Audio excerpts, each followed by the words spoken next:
Hey everyone, welcome to the Leadership Lab podcast. We're developing the heart and soul of leaders. My name is Jeremiah. And I'm Bianca, and in today's conversation, it is entitled, Leaders Know the Pulse. Yeah. Knowing the pulse of the individuals on your team, knowing the pulse of the overall organization. It's so important. I want to share a story of having the pulse of a person, and it's actually on our honeymoon. And it was like our first fight. So romantic. So romantic. So perfect. It was like our first fight as married couples. Oh, no. And it wasn't really a fight, but it was just one of those situations where you said something and it hurt my feelings. And so sorry. I didn't mean to do that. I know you didn't mean to do that.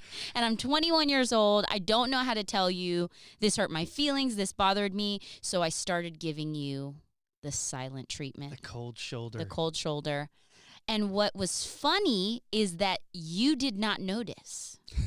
Hours went by, and you were just acting like nothing ever happened. We're on our honeymoon. We're here to have a fun time. We're at the beach. Yeah, and then eventually, I was just like a little short with you, and then you were like, "Is everything okay? Is something wrong?" I'm super sensitive. I was like, super. yeah. And I was like, no, everything's not okay. Can't you tell? I haven't even been talking to you for the past 3 hours. And you were just 100% clueless. You did not know that something bothered me. You did not have a pulse about where I was. Ouch. And it wasn't your fault. I mean, it's my fault. I just need to open up my mouth and say something. But as leaders, we have to be clued in to where our people are at. Yes. And you know what? Sometimes they're gonna give us the silent treatment, or they're gonna, not on purpose, they're just not gonna tell us where they're at in life. And it's so important, if we're gonna lead effectively, is that we have to know the pulse of where people are at. So good. And so it's tricky because you have to know people's stories, and you have to stay up to date on their life. And if you're leading a lot of people, this can get very overwhelming. And so you just have to take it one person at a time. But it's so important. And if you get those little inklings, like something's not fully right here. Your spider sense is going off. Something. Yeah, you can kind of sense when there's a greater gap. Yeah. Emotional distance in the relationship. There's a distance, and usually they show it by how much time they spend or their enthusiasm. And it's so important to key in on those moments and also prevent those moments too. So just always depositing in relationships, always just showing and shepherding that you care. Yeah. So staying in contact with people. It's keeping up with where they are in life, what's happening to them. Yeah. That's why it's so important to just know the condition of your flock. Yes. If you're a shepherd, you just know the condition. You just know the way that people are, what season of life that they're going through. It's so important to do that. Yeah. In fact, Jesus did this. Mm-hmm. In John chapter 11, there's this passage where Jesus, he has this friend, his name is Lazarus, and Lazarus dies. Yeah. He actually dies, and they put him in a tomb. And when Jesus gets there, he's already been dead for 4 days.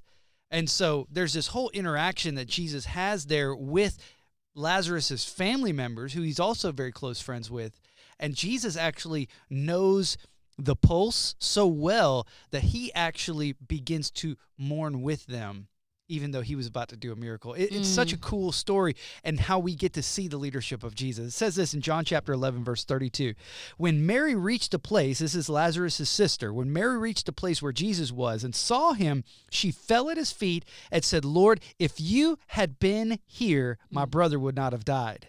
And when Jesus saw her weeping, you see this? He saw her weeping, and the Jews that had come along her also with her was weeping. Jesus was deeply moved in spirit and troubled.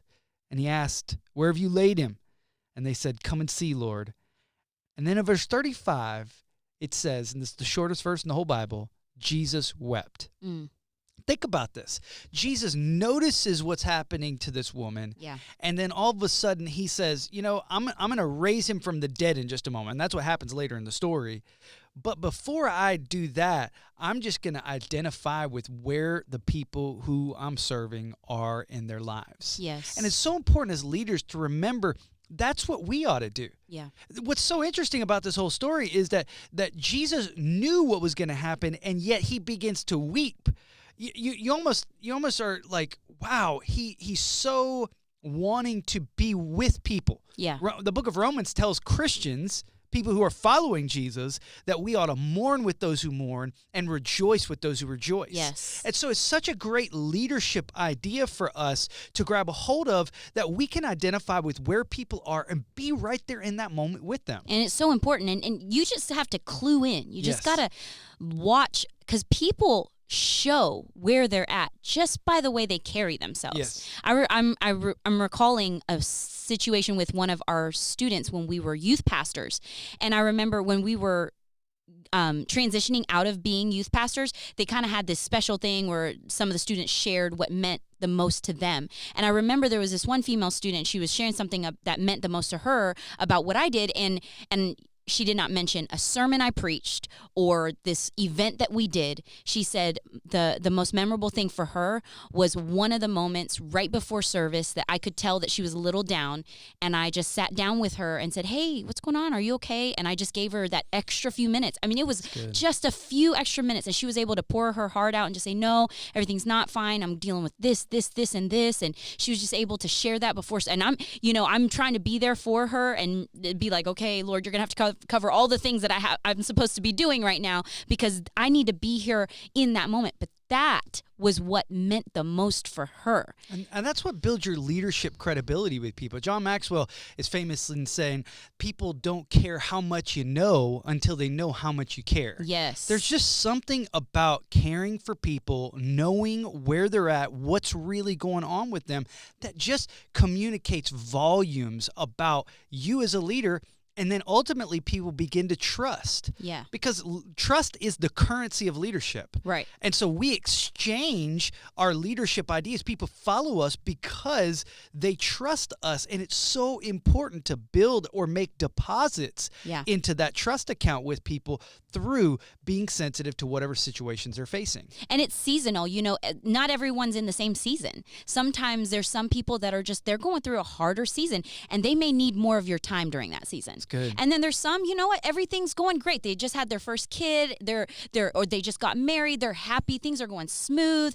So you know what? You don't have to give them as much time, because you can't be there for everyone, obviously. You can't go to every event. However, if you can go to the weddings, if you can go to the funerals, if you can be at the baby showers, I know that it can sometimes feel like, oh, that's constant, but those are the moments that mean so much. And then noticing if there is that kind of pullback from them to just say, hey, or if you know that they're about to go into a busy season of life, just letting them know that you're there, that you're praying for them, that if there's anything you can do, you're there and you're thinking about them. I think that's one of the most meaningful things that people can hear, is that you're thinking about them, because so many of us, we're just thinking about our own lives, our own business, and to know, wow, they were thinking of me, it just means so much. What it does is it builds people. Yeah. It builds people up to think, man, I'm important to somebody. Yeah. It makes a difference to them. And as a leader, that's what we're called to do, is to build people. Yeah. And this provides great encouragement. It's so encouraging to know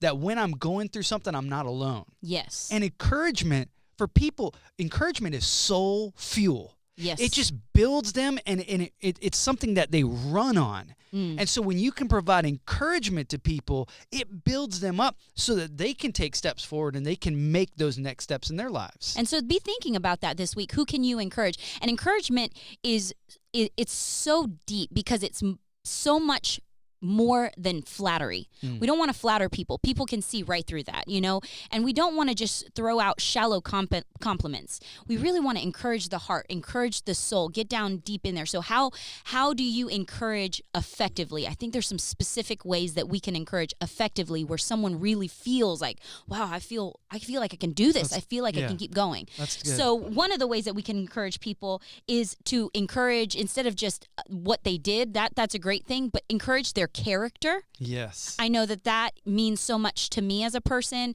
encouraging their integrity, who they are as an individual, their convictions, whatever it is, their value system. That's one area that you can encourage. Speak specifically to that too. Don't be very general with it, but be specific in when you call that out. Another way is to encourage their role. Yes. So maybe they're a good father, a good mother, a good son or daughter, whatever role that they're in, boss, employee, things like that. Like, encouraging specifically in those areas means so much to people. That's so good. Encourage their calling or their future. And sometimes this is something that they're not even aware of. Sometimes you'll see something in them as a leader, good. and you can call it forth and say, you know what, I see this in you.